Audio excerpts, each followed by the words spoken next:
তো বন্ধুরা, তোমাদের কাছে আবার চলে এসেছি একটা রেসিপি নিয়ে। আজকে আমরা বানাবো ফুলকপির ডাল। তো ফুলকপির ডাল, ডাল দিয়ে ডাল নয়, শুধু ফুলকপির ডাল দিয়ে ডাল বানাবো। এখানে আমি নিয়ে নিয়েছি ফুলকপি, টমেটো, গাজর, মটরশুঁটি নিয়েছি, দেব আলু। ঠিক আছে, ততক্ষণ আমরা ফুলকপিটা কেটে নিই।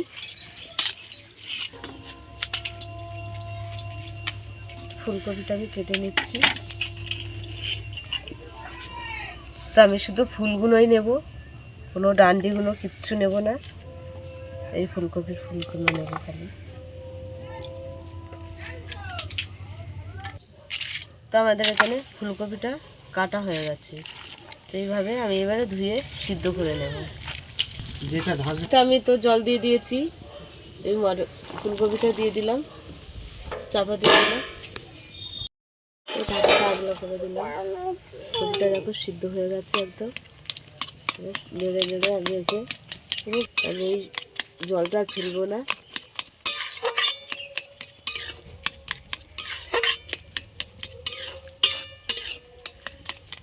স্বাদ মতন নুন দিয়ে দিলাম। ফুলকপিটা পুরো আমি ঘেটে নিয়েছি একদম।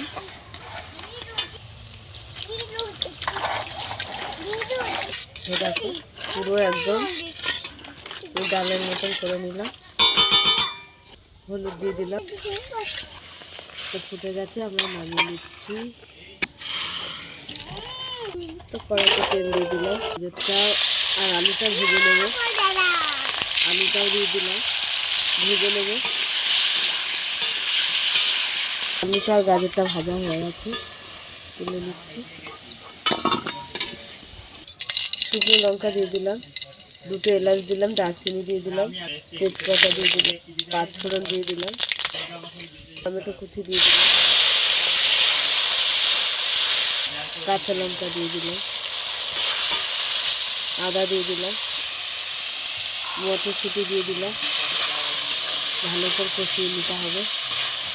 তার ভাজা আলু আর গাজরটা দিয়ে দিলাম।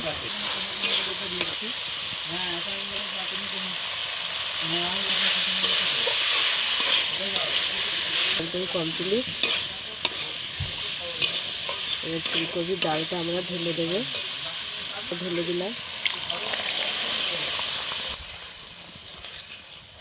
ধনে পাতা দিয়ে দিলাম, গরম মশলা দিয়ে দিলাম,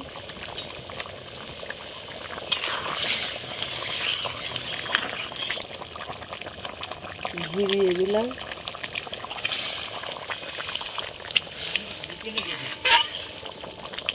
তা আমাদের ফুলকপির ডাল হয়ে গেছে, আমরা নামিয়ে নেব।